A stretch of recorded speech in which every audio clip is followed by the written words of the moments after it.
আসসালামু আলাইকুম। জি বলেন। আপনি জানেন বাংলাদেশে আদমশুমারি শুরু হয়েছে, তো আপনার পরিবারের সদস্য সংখ্যা কয়জন সেটা আমরা গণনা করতে এসেছি। জি বলেন। জি, আপনার নামটা? দিনমজুর। না মানে আপনার পেশা না, আপনার নাম। আমার নামই দিনমজুর। আপনি কি বিবাহিত? জি। কয় বছর হচ্ছে বিয়ে করেছেন? 1 বছর। আপনার কি বাচ্চা আছে? জি 2 জন। মানে আমি 2 বিয়ে করেছি। ও আচ্ছা। আপনার স্ত্রীর নাম? ছোটজন না বড়জন? বড়জন? কেয়ামত। কিয়ামত। আর ছোটজন? তুফান। ও তুফান। আপনার সন্তানের নাম?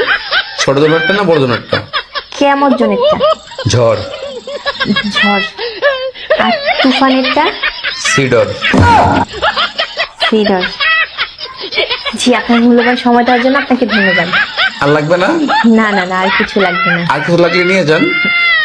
না না, তাহলে ভিতরে সেটা চা খেয়ে যান। এখানে বেশি থাকার সমস্যা আছে।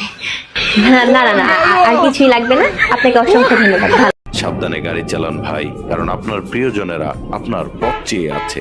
কুয়াশায় ঢাকা মহাসড়ক আজ মৃত্যুপুরী। দূরে কিছুই দেখা যায় না, কিন্তু মৃত্যুর ঝুঁকি দাঁড়িয়ে থাকে সামনে। স্টিয়ারিং হাতে শুধু তুমি নও, তোমার উপর পুরো একটি পরিবারের দায়িত্ব।